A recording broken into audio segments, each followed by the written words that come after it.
बिस्मिल्लाहिर्रहमानिर्रहीम। अस्सलाम वालेकुम। टारगेट 7 के साथ मैं हूं एतजाज़ नकी और मेरे साथ मौजूद हैं सज्जाद तरीन साहब। नाज़रीन, आज के प्रोग्राम में सबसे पहले हम जिक्र करेंगे कि सेनेट इंतखाबात के हवाले से कागजात नामजदगी जमा करवाने और जांच पड़ताल का मामला जो है शुरू हो गया, उसका वक्त ख़त्म हो गया और तमाम जमातों ने अपोजिशन समेत जो है वो कागजात नामजदगी अपने अपने सेनेटर के जो है वो जमा करवा दिए हैं। मगर वज़ीर-ए-आज़म इमरान ख़ान ने ये इंदिया दिया है कि वो नज़र-ए-सानी करेंगे अपने सेनेटर्स की टिकट्स के हवाले से और किसी पैराशूटर को इजाज़त नहीं देंगे। तो ये वक्त ख़त्म हो गया। उसके बाद हुकूमत क्या सोच रही है, वज़ीर-ए-आज़म क्या सोच रहे हैं, टेक्निकली क्या कुछ हो सकता है, इसका भी जिक्र करेंगे। इसके साथ साथ हम बात करेंगे कि दूसरी जानिब अपोजिशन ने भी ज़ाहिर है तमाम जमातों ने अपने अपने सेनेटर के जो है वो कागजात नामजदगी तो जमा करवाए हैं, नाम भी सामने आ गए हैं। यूसुफ रज़ा गिलानी साहब भी PDM के मुतफ़िक़ा उम्मीदवार के तौर पर सामने आए हैं। लेकिन आपके इल्म में होगा, इससे पहले हम गुज़िश्ते शो में ये जिक्र कर चुके हैं कि यूसुफ रज़ा गिलानी साहब का पहले इस्लामाबाद से इलेक्शन लड़ने की खबर सामने आती रही, फिर उनके बेटे कासिम गिलानी की जानिब से और उनकी पार्टी की जानिब से इसकी तरदीद की गई और एक मरतबा फिर ये खबर आई है कि वो हिस्सा ले रहे हैं सेनेट इंतखाबात में। तो इस ना और हाँ के दरमियान क्या कुछ होता रहा, इसका भी जिक्र करेंगे। इसके साथ साथ हम बात करेंगे, मरियम नवाज़ साहबा ने आज जलसे से खिताब किया है। उन्होंने भी हुकूमत को भी आड़े हाथों लिया और अपनी हिकमत अमली का भी इजहार किया है। और फिर वज़ीर दाखिला शेख रशीद अहमद ने जो सरकारी मुलाजमीन के साथ किया और आंसू गैस का इस्तेमाल किया, उसके हवाले से भी उन्होंने बयान दिया नहीं बल्कि एक बयान दागा है, उसका भी हम जिक्र करेंगे। सज्जाद तरीन साहब, सबसे पहले तो ये जो ज़ाहिर है जब हम कागजात नामजदगी जमा हो जाते हैं, थोड़ा सा मैं टेक्निकली आपसे जानना चाहूँगा, और उसका वक्त ख़त्म हो जाता है जमा करवाने की, जांच पड़ताल का अमल शुरू हो जाता है, तो क्या वज़ीर आज़म जैसे कह रहे हैं कि उसके बाद हम वो नज़र-ए-सानी का इंदिया दे चुके हैं और किसी को टिकट नहीं देंगे, क्या ये पॉसिबल है? देखिए, मैं आपको अर्ज़ करूँ, अब जो PTI की जानिब से जिन लोगों को कहा गया है कि आप कागजात नामजदगी जमा करा दें, उन्हीं में से टिकट अब देने पड़ेंगे। अब ऐसा नहीं हो सकता कि कोई और आदमी जो है जिसके आप कागज़ जमा नहीं हुए और आप उसको टिकट लाएं, ऐसा नहीं हो सकता। अब ये टाइम ख़त्म हो गया है। आपको उन्हीं लोगों में से अब लोगों का इंतखाब करना होगा। मैं ये समझता हूँ कि सेनेट के इलेक्शन जब शेड्यूल अनाउंस हुआ तो ये देखा जा रहा था कि PTI जो प्राइम मिनिस्टर इमरान खान 22 साल कहते हैं मैं तैयारी करके आया हूँ, 22 साल की तैयारी करके आए हैं, हुकूमत में आए हैं और आपने हुकूमत की हालत देख ली है, कारकर्दगी देख ली है और 22 साल कारकर्दगी भी देख ली है। फिर उसके बाद जब सेनेट इलेक्शन का शेड्यूल अनाउंस हुआ तो अभी तक इनसे ये फैसला नहीं हो पाया कि कौन कौन से लोग हैं, कौन कौन से लोग होंगे जो हमारे होंगे और कौन से लोग हैं जो पैराशूटर नहीं होंगे। कादर साहब के बारे में ये कहा गया कि जी वो PTI के लोग थे, अब उनको कहा गया जी वो पैराशूटर हैं। इनको पता ही नहीं फैसले कहाँ हो रहे हैं। सही। इसी हवाले से गुफ्तगू करने के लिए हमारे साथ लाइन पर मौजूद हैं पाकिस्तान पीपल्स पार्टी के मारूफ रहनुमा चौधरी मंजूर साहब। बहुत शुक्रिया चौधरी साहब वक्त देने का।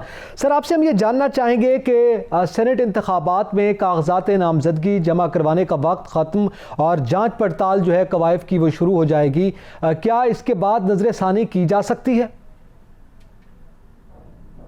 किस चीज़ की नज़र-ए-सानी? ये जिस तरह वज़ीर आज़म ने आज इंदिया दिया है कि वो अपने टिकट होल्डर्स के हवाले से नज़र-ए-सानी करेंगे, किसी पैराशूटर को टिकट नहीं देंगे। नहीं, तो वो उस पार्टी का हक है कि वो जिनको अनाउंस किया उनको वापस ले लें और ये कोई नई बात तो नहीं होगी इनके लिए। ये तो इनका टेक्निकली वाक़यात भरे हुए हैं। ये मुमकिन है टेक्निकली कि जब वक्त ख़त्म हो जाए उसके बाद भी हो सकता है जी। कागजात टिकट के साथ मुझे नहीं एग्जैक्ट नहीं पता ये पार्टी टिकट जमा करवाया गया है या उसके बगैर है, अभी स्क्रूटनी होनी है और उसके बाद पार्टी टिकट देना। अच्छा चौधरी साहब, ये बताएं कि प्रेसिडेंट आसफ अली जरदारी साहब ने जिस तरह सेनेट इलेक्शन में कार्ड्स लगाए हैं और गिलानी साहब को इस्लामाबाद से मैदान में उतारा, इसके बाद हुकूमत की बौखलाहट में कोई इजाफा हो गया, इसके पीछे क्या कहानी है? बुनियादी तौर पर सज्जाद तरीन साहब, इसके पीछे खौफ है। उनका खौफ क्या है? मैं कल देख रहा था कि वो उसने ऐलान कर दिया, शकूर शाह जो कराची से MNA, कि मैं हफीज शेख को वोट नहीं दूंगा। आज मैं अभी देख रहा था एक TV पे कि वो आमर लियाकत ने फैसला कर दिया कि मैं भी वोट नहीं दूंगा। तो ये सारी सूरत हाल है। आने वाले दिनों में मजीद ये सूरत हाल पैदा हो जाएगी और मैं ये समझ रहा हूँ कि अगर ये सूरत हाल मजीद ऐसी पैदा होती है तो इससे पीपल्स पार्टी को, यूसुफ रज़ा गिलानी साहब को वोट ना भी मिले, अगर हुकूमती कैंडिडेट को 172 वोट नहीं मिलते तो इसका मतलब ये होगा कि वो अपना एतमाद खो गया प्राइम मिनिस्टर, उसको एतमाद का वोट लेना पड़ेगा।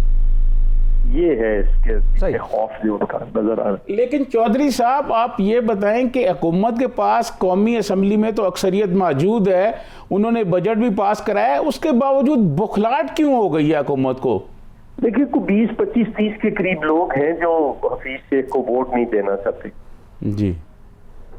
ये बुखलाहट है। अच्छा साहब, ये क्या मामला हुआ? का क्या ताल्लुक है पीटीआई? सही। चौधरी साहब, जरा पाकिस्तान पीपल्स पार्टी के हवाले से भी हम ये जानना चाहेंगे, गिलानी साहब का नाम पहले आया, फिर उसकी तरदीद की गई, उसके बाद दोबारा नाम सामने आया है, क्या कोई खास वजूहात थी इसके पीछे? नहीं, कोई वजह नहीं थी। पीपल्स पार्टी ने उनका नाम दिया था और फिर जब तक बाकी पार्टियों ने एक्सेप्ट नहीं किया, हम मेजॉरिटी पार्टी तो नहीं है हाउस के अंदर, मेजॉरिटी पार्टी तो नून लीग है, तो अगर जब तक वो सारी पार्टियां इत्तेफाक नहीं करती तो हमने फ्लोट किया, उस पर बात आई, तो फिर हमने कहा जब तक मुतफिका कैंडिडेट नहीं होते तब तक गिलानी साहब का नाम नहीं हम वापस लेते, और फिर उन पार्टियों ने खुद ही कहा कि ठीक है हम इनको तस्लीम करते हैं, और फिर उसके बाद उनका नाम आ गया। चौधरी साहब, आम ख्याल ये होता है कि सेनेट के इलेक्शन में पार्टियां जो हैं वो पैसे वाले कैंडिडेट्स को टिकट देती हैं। पीपल्स पार्टी ने तो इस दफ़ा उन लोगों को दे दी है जिनके पास तो फीस भरने के भी पैसे नहीं हैं, और वो भी कारकुनों ने और साथियों ने जमा कराए हैं, लाइक फरहतुल्लाह बाबर साहब, ताज हैदर साहब, और इस तरह से मतलब आम लोग हैं। वहाँ से जो टिकट मिला है उसको परवेज शाह खान को भी मिला है वहाँ से, और फिर जो खैरुन्निसा मुगल है उनको मिला है, और ये सारे लोग पार्टी के डाई हार्ड लोग हैं, जितने भी लोगों को टिकट मिला है। सही, बहुत शुक्रिया चौधरी मंजूर साहब, आपने कीमती वक्त दिया और हमसे गुफ्तगू की।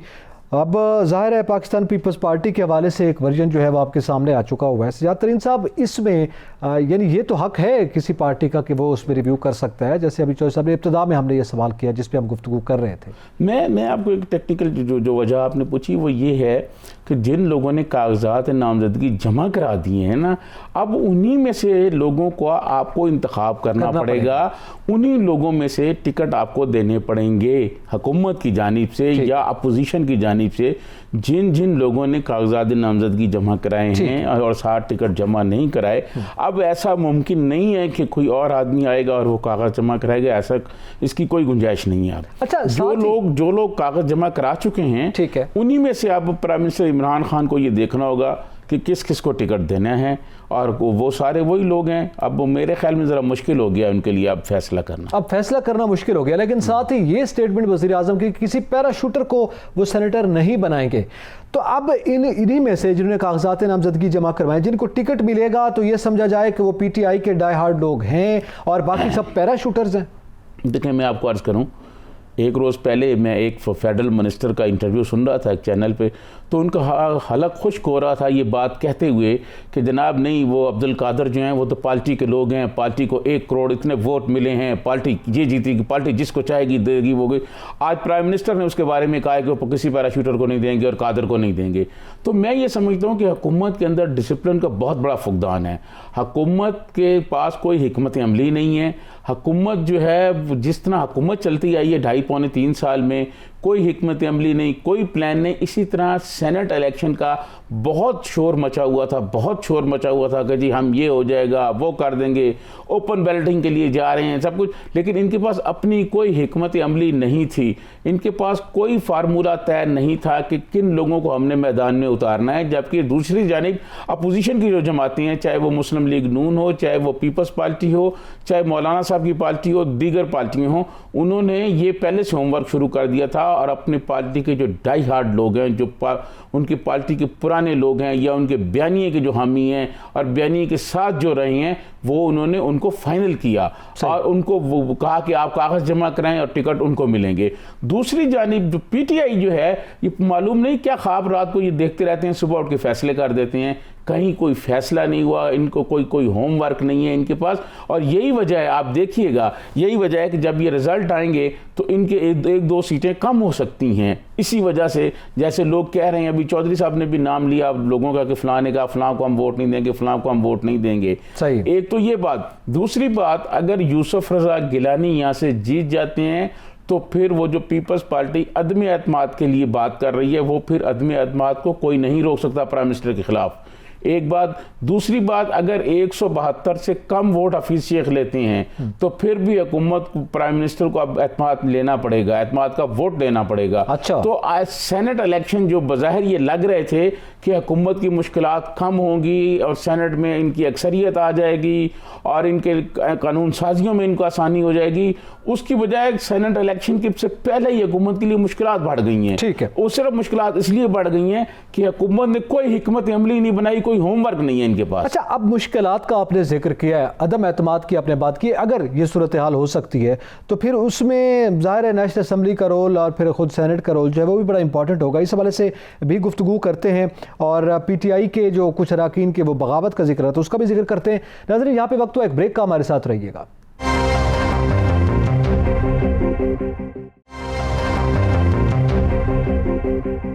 Welcome back. नाज़रीन, बात कर रहे हैं सेनेट इंतखाबात के हवाले से। कागजात नामजदगी जमा हो चुके, उसका वक्त ख़त्म हो चुका, कवायद की जांच पड़ताल का अमल शुरू हो चुका है।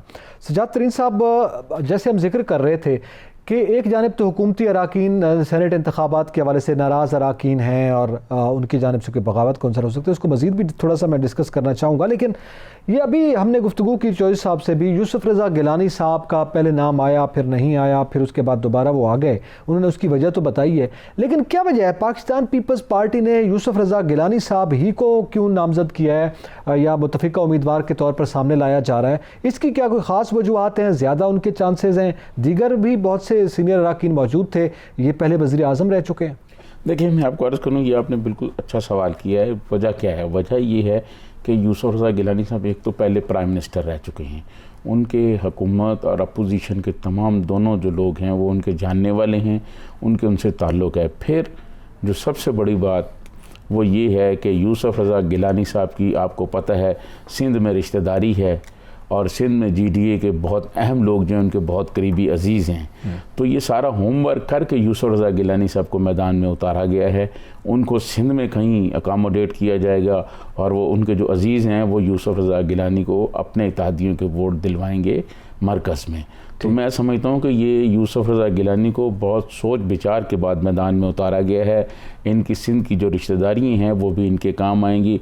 फिर शहनशाह मफामत आसफ़ अली ज़रदारी साहब भी कार्ड लगा के बैठे हुए हैं। तो ये मैं समझता हूँ कि ये एक हुकूमत के लिए बहुत मुश्किल मरहला आ गया है। अच्छा, हुकूमत के लिए एक मुश्किल मरहला आ गया। हाजी नवाज़ रज़ा साहब हमारे साथ मौजूद हैं, सीनियर सहाफ़ी हैं, तज्ज़ियाकार हैं। हाजी साहब, बहुत शुक्रिया वक्त देने का। सर, आपसे जानना चाहेंगे, कागजात नामजदगी जमा हो गए सेनेट इंतखाबात के लिए, बल्कि उनका वक्त भी ख़त्म हो गया, कवायद की जाँच पड़ताल शुरू हो गई है, क्या कुछ होने जा रहा है? देखें, ये तो हर जमात ने अपनी अपनी पार्लिमानी क़ुव्वत के मुताबिक उम्मीदवारों को मैदान में लाए हैं। सजाद तरीन साहब कहते थे कि सैयद यूसुफ रज़ा गिलानी का जब इस्लामाबाद की नशिस्त से इलेक्शन लड़ना, दरअसल एक लिहाज से वज़ीर आज़म इमरान खान के खिलाफ वोट ऑफ कॉन्फिडेंस का एक तजर्बा करना है। और ये सैयद यूसुफ रज़ा गिलानी को लाने का जो फैसला किया गया है, ये PDM ने एक सरप्राइज दिया हुकूमत को, क्योंकि 7-8 वोटों का फर्क है। और सैयद यूसुफ रज़ा गिलानी ने अपनी वज़ारत उज़्मा के दौरान बहुत ज्यादा लोगों के साथ तलकात बनाए हुए हैं। वो मेरा ख्याल ये है कि वो जिस आदमी के पास वोट मांगने जाएंगे, खुफिया वोट होगा, उसमें खुफिया वोट मिलेगा। इसलिए हुकूमत को PDM ने परेशान कर दिया है। मैं समझता हूँ कि इतना बड़ा उन्होंने एक खेल खेला है कि हुकूमत इस वक्त तो समझ नहीं उसको आ रही कि किस तरह वो काम करें। यही बात है, कभी वो अपने कैंडिडेट चेंज कर रहे हैं, कभी वो रद्द-बदल कर रहे हैं। लेकिन बहरहाल PDM को जैसे उनका ख्याल था कि PDM सेनेट के इलेक्शन में मुनक़सम हो जाएगी, PDM सेनेट के इलेक्शन में मुनक़सम नहीं हुई, बल्कि बहुत खूबसूरती के साथ वो अपने उम्मीदवारों को एडजस्टमेंट कर रहे हैं। और बिल आखिर आप देखेंगे कि सेनेट के इंतखाबात में पीपल्स पार्टी, मुस्लिम लीग नून, JUI और दूसरी जमातें मिलकर अपनी अफरादी कुव्वत से भी ज्यादा नशिस्तें हासिल करने में कामयाब हो जाएंगी। अगर सेनेट के इंतखाबात में तहरीक इंसाफ को शिकस्त हो गई तो ये कि उनके खिलाफ वोट ऑफ नो कॉन्फिडेंस हो जाएगा। हाजी साहब, ये बताएं कि मुस्लिम लीग नून ने राजा जफरुल हक साहब जो पार्टी के चेयरमैन हैं उनको टिकट नहीं दिया, इसकी क्या वजह है? देखिए, वजह तो कोई नहीं, उनके पास उनके पास पंजाब असेंबली में कम लोग थे, लेकिन टिकट मांगने वाले लोग ज्यादा थे। लेकिन जो राजा जफरुल हक साहब एक वफादार शख्सियत हैं, एक सीनियर मुस्लिम लीगी है, वो किसी के सामने अपना हाथ फैलाने वाले नहीं है। उन्होंने ना कभी पहले टिकट मांगा था, ना कभी टिकट के लिए दरख्वास्त दी थी। खुद पार्टी की क़यादत उन्हें टिकट देती थी। राजा मोहम्मद ज़फ़रुल्लाह के बारे में आपको ये बात बताना चाहता हूँ कि ये मुस्लिम लीग के वाहिद लीडर हैं जिनके लिए जब मियां नवाज शरीफ जिलावतनी के लिए सऊदी अरब चले गए तो उनके लिए एक चेयरमैन की निश्चित क्रिएट की गई ताकि वो उनकी अदम मौजूदगी में पार्टी को चला सकें। राजा मोहम्मद ज़फ़रुल्लाह की जो खिदमात हैं वो तो कोई उसका कोई हिसाब ही को नहीं है। लेकिन मैंने ये सुना है, मुझे ये बताया भी गया है कि मुस्लिम लीग नून के अंदर बाज लोग जो अपने आप को बड़े इनकलाबी तस्वर करते हैं वो कहते हुए नजर आए हैं कि राजा मोहम्मद ज़फ़रुल्लाह की पार्टी के लिए क्या खिदमात, उनको पता ही नहीं है कि जो आदमी 1950 से पाकिस्तान मुस्लिम लीग का सरकर्दा लीडर आ रहा हो उससे ज्यादा बड़ा कौन सा मुस्लिम लीग है। मुस्लिम लीग नून में कोई बड़ा मुस्लिम लीगी लीडर नहीं है राजा मोहम्मद ज़फ़रुल्लाह के अलावा। हाजी साहब ये मुस्लिम लीग के इनकलाबियों की आपने बात की तो चौधरी निसार अली खान याद आ गए। वो भी कहते थे कि एक इनकलाबी ने ये मरवाया है और एक इनकलाबी मियाँ साहब को इस ताद तक ले आए हैं। चौधरी निसार ने भी दरख्वास्त नहीं दी थी टिकट पर, आज सियासी मंजर पर नहीं है वो भी। चौधरी निसार अली खान ने भी कभी टिकट नहीं दिया, दरख्वास्त दी। ये वो लग गए सरदार महताब अहमद खान, चौधरी निसार अली खान, राजा मोहम्मद ज़फ़रुल्लाह, ये वो लोग हैं जिन्होंने कभी दरख्वास्त नहीं दी थी। लेकिन बात यह है कि पार्टी इस वक्त जो एल्डर्स हैं उनके हाथों से निकल कर जा रही है। राजा मोहम्मद ज़फ़रुल्लाह ने कभी टिकट के लिए दरख्वास्त की, ना उन्होंने कभी मिन्नत की, ना समाजत की। लेकिन उनको बहुत शर्म यहाँ आनी चाहिए थी कि इतना बड़ा लीडर है पार्टी का, जिस पार्टी की चेयरमैन के लिए उनके पास टिकट नहीं है, इससे ज्यादा क्या ज्यादती हो सकती है। आज साहब आप क्या समझते हैं, अभी जिस तरह आपने कहा कि एल्डर्स के हाथ से निकल रही है उनकी ज़ाहिर है बड़ी क़यादत के हाथ से, तो अब जिस क़यादत के हाथ में है और जिस किस्म की इनकलाब की वहाँ और इनकलाबियों का जिक्र आपने किया है, तो इसके क्या असरात मुरतब होते देख रहे हैं हालिया सेनेट इंतखाबात में आप? देखें सेनेट के इंतखाबात में तो देखें 19-20 का फर्क हो जाता है। अभी भी ये आपने देखा होगा कि जो पहले टिकट की लाट आई उसके बाद फौरन उन्होंने 3 और उम्मीदवारों को भी भिजवा दिया क्योंकि कुछ लोगों ने बगावत कर दी है। कुछ लोग अपने तौर पर कैंडिडेट बनकर आ गए मैदान में, अगर वो मैदान में आ गए तो बड़े बड़े इनकलाबी शिकस्त खा जाएंगे। इसलिए मुमकिन ये है कि 1-2 रोज में मियां नवाज शरीफ ने जो पहले टिकट जारी किए थे उनमें रद्द-बदल भी कर सकते हैं। लेकिन बात यह है अगर तो मुस्लिम लीग नून ने मज़ाबती तहरीक लेकर चलनी आगे और तसादम की पॉलिसी इख्तियार करनी है तो फिर तो वो ऐसे ही कैंडिडेट को लेकर आएंगे कि जो कोई मुफाहमत की बात होने ना दे। लेकिन पार्टी के एल्डर्स चाहते हैं कि पार्टी बच जाए और पार्टी चलती रहे और मियां नवाज शरीफ के लंदन में होते हुए भी पार्टी का शिराजा न बिके। हाजी साहब लेकिन अभी तक तो वही बयानियां चल रहे आगे जो मरियम नवाज साहबा का था, जो मज़ाहमत का था, और वही लोग आ रहे हैं सेनेट में और वही लोग साथ हैं जिनको आप नाम नहीं ले रहे, आप इनकलाबी कह रहे हैं, मज़ाहमत तो वही कर रहे हैं और वही बयानियां लेके आगे बढ़ रहे हैं। देखिए मरियम नवाज एक कोई शक नहीं कि मुस्लिम लीग नून की इस वक्त अनक्वेश्चन लीडर है। लेकिन देखिए पार्टी तसादम की तरफ अगर गई तो पार्टी के पास कुछ नहीं बचेगा।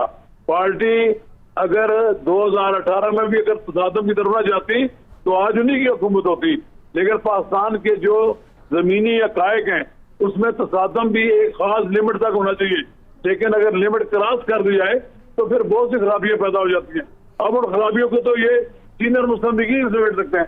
चौधरी निसार अली खान अगर आज मुस्लिम लीग नून में मौजूद होते तो आप देखते कि आज मुस्लिम लीग नून मुल्क की बरसेदार जमात होती। लेकिन बात यह है जिन लोगों के हाथ में अब सब पॉलिसियां आ गई है वो नहीं चाहते कि मुस्लिम लीग नून इक़्तिदार में आए, बल्कि वो उन कुव्वतों के साथ टकराती रहे जिन कुव्वतों के साथ टकराने में बिलावर उनका नुकसान।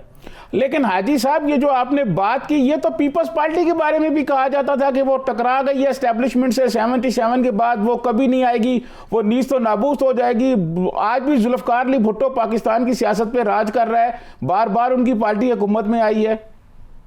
नहीं लेकिन बात यह है कि पीपल्स पार्टी ने भी अपनी पॉलिसी तब्दील की, पीपल्स पार्टी ने भी मुफाहमत की तरफ बढ़ी और बिल आखिर फौज के साथ एस्टेब्लिशमेंट के साथ मिलकर उन्होंने फिर इख्तियार हासिल किया।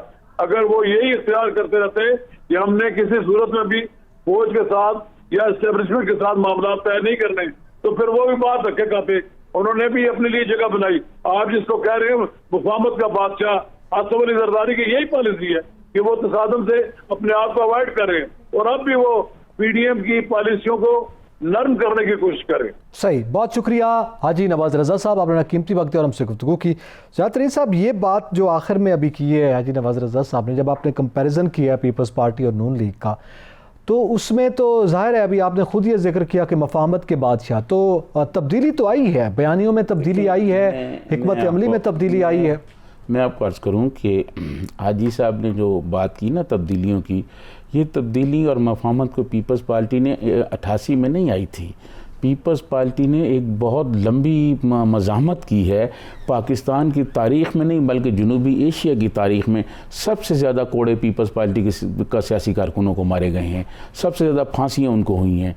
उसके बाद वो मज़ाहमत की, और जब 10 अप्रैल 1986 को मोहतरमा बेनज़ीर भुट्टो पाकिस्तान आई तो पूरा पाकिस्तान लाहौर में पहुंच गया और उनका इस्तकबाल करने के लिए, जिसके बाद स्टैब्लिशमेंट मजबूर हुई, स्टैब्लिशमेंट पीछे हटी और स्टैब्लिशमेंट ने उनको जगह दी आगे जाने की। मैं समझता हूँ आज जो मरियम नवाज साहबा के ख़िलाफ़ बहुत लोग बातें करते हैं, लेकिन आप देखिएगा कि पाकिस्तान की पॉलिटिक्स में अगर कोई लीडर बनेगा, कोई रोल होगा किसी का, तो वो मरियम नवाज का होगा। अच्छा। मरियम नवाज का जो बयानिया है, लोग उसकी सपोर्ट कर रहे हैं, लोग उसके साथ खड़े हैं। इस दफा और जो लोग उन्होंने जो कार्ड्स इस वक्त बिछाए हैं और जो बिसात बिछी हुई है मुस्लिम नून की कागजात नामजदगियों की शक्ल में, तो हो गए हैं टिकट्स के हवाले से हम बात कर रहे हैं, तो इसमें तो आप जाहिर है जिस तब्दीली का जिक्र डिटेल में हाजी साहब ने किया है, इसके भी कोई असरात मुरतब होते हैं, उसी तनोयत के असरात हैं जो 88 में आपने पीपल्स पार्टी के देखे थे। नहीं, वो नहीं है। देखिए हालात अब वो नहीं है, अब दूसरा है।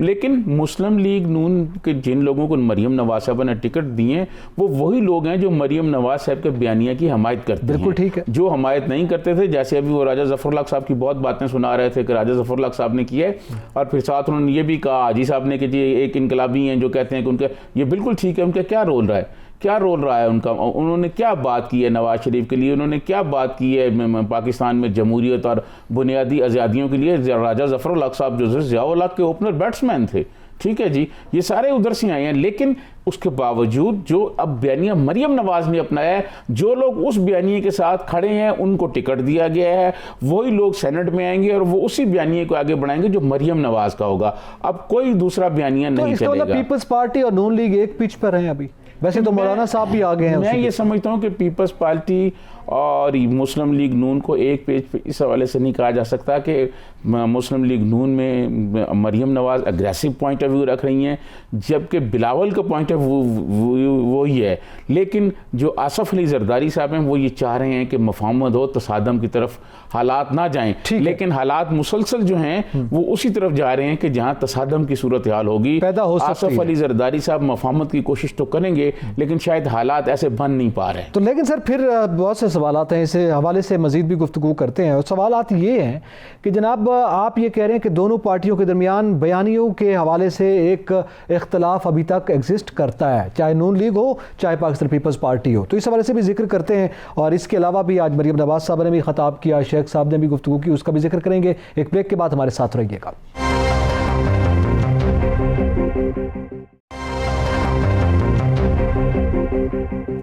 वेलकम बैक नाजरीन। अब जिक्र करेंगे कि मरियम नवाज साहबा ने भी आज खिताब किया है, और इससे पहले हम पाकिस्तान पीपल्स पार्टी और नून लीग की जो इंटरनल बयानियों का मामला है और सेनेट इंतखाबात उसके असरात हैं उसका भी जिक्र कर रहे हैं, और फिर दीगर कुछ मामलात हैं वो भी जिक्र करेंगे। सजाद तरीन साहब, सबसे पहले तो उस बात को मुकम्मल किया जाए। मेरा सवाल ब्रेक से पहले आपके सामने यही था कि जब दो बयानिए, चूँकि नून लीग की ये बात की जाती है कि मफाहमत का बयानिया है, एक मज़ामत का बयानिया है, इसी तरह पाकिस्तान पीपल्स पार्टी के हवाले से आपने हवाला दिया, एक बिलावल का बयानिया है, वो भी ज़ाहिर है वही मज़ामत वाला है, और एक आसिफ अली जरदारी साहब जो खुद मफाहमत के बादशाह हैं। तो ये बयानियों की तफरीक ताहाल मौजूद है और कब तक रहेगी? देखिए, ये सियासत जो है ना, ये एक नई, हम एक नई अहद के सियासत में जा रहे हैं।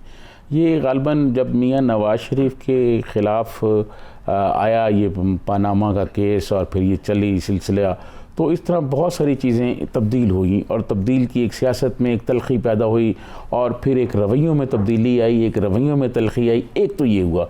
दूसरा, अगर आप ये समझें कि अब कोई 80s वाली कोई नज़रियाती सियासत हो रही है तो वो तो कोई ऐसी बात नहीं है। दुनिया में जो एक आलमी सतह पर एक कैपिटलिज्म और सोशलिज्म के दरमियान जो एक नज़रियाती महाजराई थी, दुनिया 2 ब्लॉकों में तकसीम थी, वो सोवियत यूनियन के इन्हदाम के बाद ख़त्म हो गई। दुनिया में जो आलमी नज़रियाती एक महाजराई थी वो ख़त्म हो गई है। उसके असरात फिर नीचे भी आ रहे हैं सियासत पर। तो इस वक्त की पाकिस्तान में जो सियासत हो रही है ये कोई नज़रियाती सियासत नहीं हो रही, ना ये मैं समझता हूँ कोई अब नज़रियाती पार्टी हैं। लेकिन उसके बावजूद जो अपोजिशन की पार्टी हैं वो कम अज़ कम बेहतर परफॉर्म कर रही हैं हुकूमत की निस्बत।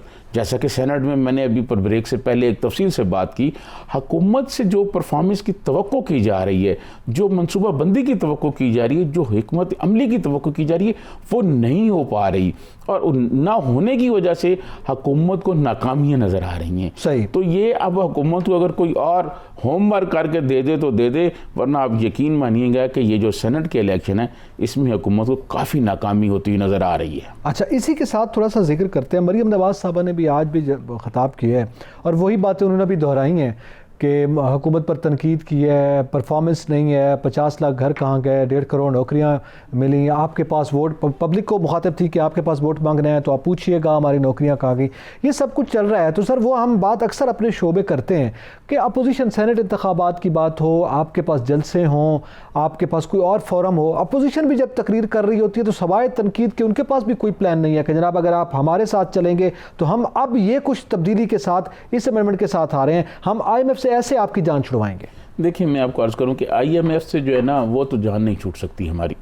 ठीक है, वो एक ही सूरत में है कि आलमी साम्राज्य के सारे कर्जे हम जब्त कर लें और हम इनकार कर दें कि हम आप नहीं देते कर्जे। ठीक है जी, वो हो नहीं सकता। उसके अलावा जो मौजूदा सूरत हाल है उसमें IMF का जो फ्रेमवर्क है उससे हमें जान छुड़ाने के लिए कोई हिकमत अमली किसी के पास नज़र नहीं आ रही। देखिए, जब रज़ा बाकर आए थे तो मैंने उस वक्त ये कहा था कि रज़ा बाकर IMF के आदमी हैं, हफीज़ शेख IMF के आदमी हैं और ये मिस्र में जो कुछ करके हैं रज़ा बाकर, वो जब तक कि लोग वहाँ बाहर नहीं निकले और उन लोगों ने वहाँ से इनको निकाल बाहर नहीं किया, ये वहाँ की सूरत हाल बहुत ख़राब करके हैं। तो पाकिस्तान से भी इनसे तवक्को नहीं रखी जा सकती। जो अगर हम IMF के कहने पर और IMF से प्रोग्राम के बाद अगर हम चीज़ें मुआशी सूरत हाल पर वो उसी तरह पॉलिसियाँ बनाएंगे तो बेहतरी कैसे आ सकती है? मुमकिन नहीं है कि हम आलमी साम्राज्य से पैसे लें और आलमी साम्राज्य के मफादात के ख़िलाफ़ पॉलिसियाँ बनाएं, ऐसा मुमकिन नहीं हो सकता। तो ना ये प्लान कोई अपोजिशन के पास है, ना ही प्लान कोई हुकूमत के पास है। दोनों एक पेज पर हुए ना, अवाम के लिए तो दोनों का फिर एक ही मामला हुआ।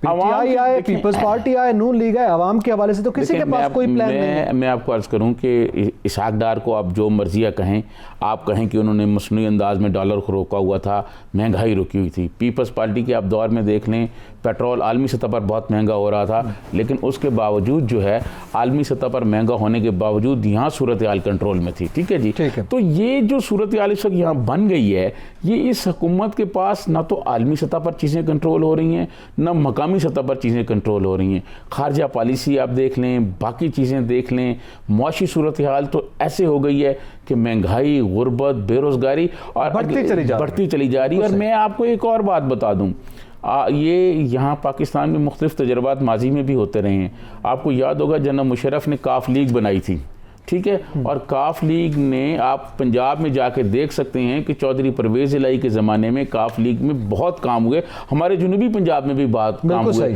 लेकिन वही मुस्लिम लीग नून जो है, काफ जो है, जब इंतखाबात करीब आ रहे थे तो लोग भाग रहे थे, उनका टिकट लेने वाला कोई नहीं था। वो उस वक्त भी गंदम और आटे का बुरान का और गंदम के बुरान का मामला, टिकट लेने वाला कोई नहीं था। तो ये जो इनकी जो परफॉर्मेंस आ रही है, ये भी परफॉर्मेंस अगले आप साल देखिएगा कि इनके लिए इतनी मुश्किलात पैदा हो जाएंगी कि ये कुछ चिराग नहीं है कि ये जलाएंगी और सब कुछ तब्दील हो जाएगा। चिराग जलाने की आपने बात की, हम सॉरी टू कट यू, आपने चिराग जलाने की बात की, हम आंसू गैस चलाने की बात क्यों ना करें? हमारे वज़ीर दाखिला ने अपनी आवाम पर, सरकारी मुलाजमीन जो एहतजाज कर रहे थे, जो निहत्ते थे, उन पर एक तो आंसू गैस चलाए और उसके बाद एक और उन्होंने मिसाइल चलाया है। ज़रा प्रोड्यूसर साहब चलाइएगा, क्या कह रहे हैं शेख साहब? थोड़ी बहुत टीयर गैस भी चलाई है, वो भी ज़रूरी होती है, क्योंकि टीयर गैस चलाना भी टेस्ट करना चाहिए। टीयर गैस को के बड़े अरसे की बेकार पड़ी हुई थी, सो उसकी थोड़ी सी टेस्टिंग की है, ज्यादा नहीं की है और ज्यादा महफूज है हमारे पास अभी। क्या कहेंगे आप तरीन साहब? अब ये तो इंडिया से तो ना लोग आए हुए थे, ना कोई दुश्मन मुल्क की आवाम थी, ना इस मुल्क के दुश्मन थे, ना असला बरदार थे, ना नाजायज़ मुतालबात कर रहे थे। वही बात जो महंगाई की आप बात करें उसी के हिसाब से तनख्वाहों में इजाफा चाह रहे थे, वो आपने कर भी दिया और साथ शेख साहब ने ये भी बयान दाग दिया। इस हुकूमत के लिए जो चंद लोग रसवाई का बायस बन रहे हैं उसमें शेख रशीद साहब भी शामिल हैं। आप ये बताएं कि एक आदमी फौत हो गया है, स्पेशल ब्रांच का एक आदमी जो है वो बेचारा गैस एहतजाज के दौरान जी वो एहतजाज नहीं कर रहा था, उसी दौरान जब चलाई गई है गैस, वो तो वहाँ रिपोर्टिंग कर रहा होगा ना, हुकूमत के लिए काम कर रहा होगा, वो फौत हो गया। उसकी जो हलाकत है वो उसका पर्चा किसके खिलाफ दर्ज होगा जी?